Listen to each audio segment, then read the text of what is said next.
Au nom du Père et du Fils et du Saint-Esprit. Amen. Je vous ai parlé, mes amis en Jésus-Christ, la puissance de Dieu, la force des paroles de Dieu. Aujourd'hui, je vais vous parler une parole qui m'a donné beaucoup d'encouragement quand j'étais vraiment fatigué.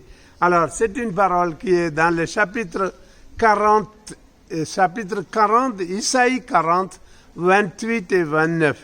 Si vous pouvez, si vous voulez être guéri, répétez avec moi les paroles que je vais vous parler. Tu ne le sais donc pas, tu ne l'as pas entendu, le Seigneur est le Dieu éternel. Il crée jusqu'aux extrémités de la terre, il ne se fatigue pas, ne se lasse pas, son intelligence est insondable. Il rend des forces à l'homme fatigué. Il augmente la vigueur de celui qui est faible. Les garçons se fatiguent, se lassent et les jeunes gens ne cessent de trébucher. Mais ceux qui mettent leur espérance dans le Seigneur trouvent des forces nouvelles. Ils déploient comme des ailes d'aigle, ils courent sans se lasser, ils marchent sans se fatiguer.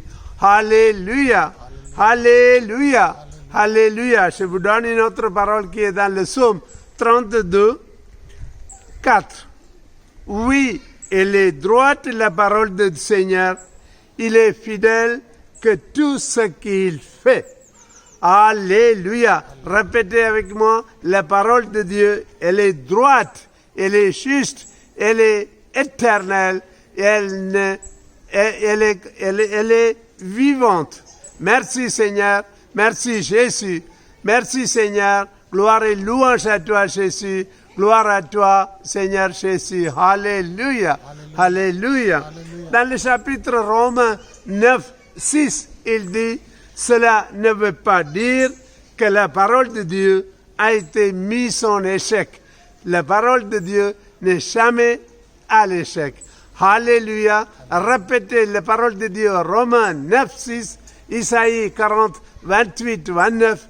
Vous prendrez plus de force, plus de foi en Jésus-Christ. Louez le Seigneur, adorez le Seigneur. Merci Jésus, merci Seigneur. Alléluia. Hallelujah.